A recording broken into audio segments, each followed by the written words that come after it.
আজকে আমরা সবাই মিলে চলে এলাম জামালপুর এলাকার দাঁতপুর গ্রামে ঘুরতে। তো হে গাইস, কেমন আছো তোমরা সব? আশা করি সকলে ভালোই আছো আর আমিও ভালো আছি।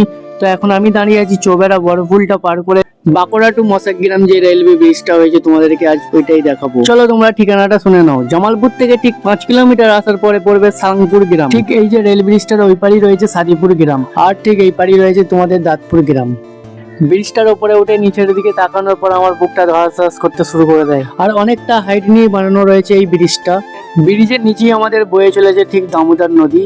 আর এই যে সুন্দর পরিবেশ, আর ব্রিজের ওপর থেকে কেমন লাগছে ভিউটা দেখতে, তো তোমরা কমেন্ট করতে ভুলবে না। একটু কমেন্ট করে জানিয়ে দেবে যে তোমাদের কেমন লাগলো। এইটাই এমনিতেই আমাদের দাঁতপুরের ভাইরাল ব্রিজ। আর এই যে দেখতে পাচ্ছ ওইদিকেই পড়ছে তোমাদের জামালপুর।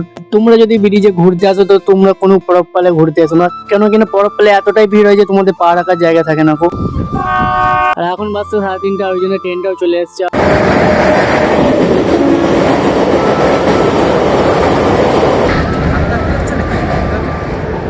তো এখানে ট্রেনটা মানে দুবার করে টাইমে, যে একটা ট্রেনই একবার যাই সকালে আবার সন্ধ্যেবেলায় আসে, তো এটা দুবার করেই আসে। মুখটা ধড়ফড় করছে বাবা।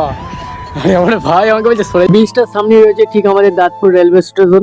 তোমাদের কাছে একটাই রিকোয়েস্ট, ভিডিওটা যদি ভালো লাগে লাইক কমেন্ট শেয়ার করে দাও। তোমরা ভিডিও দেখছো, লাইক কমেন্ট শেয়ার কিছুই করছো না। আর ভিডিওটা তোমরা কোথা থেকে দেখছো অবশ্যই কমেন্ট করে জানাবে। আবার দেখা হচ্ছে নেক্সট ভিডিও, তার আগে আমাকে ফলো করে নাও।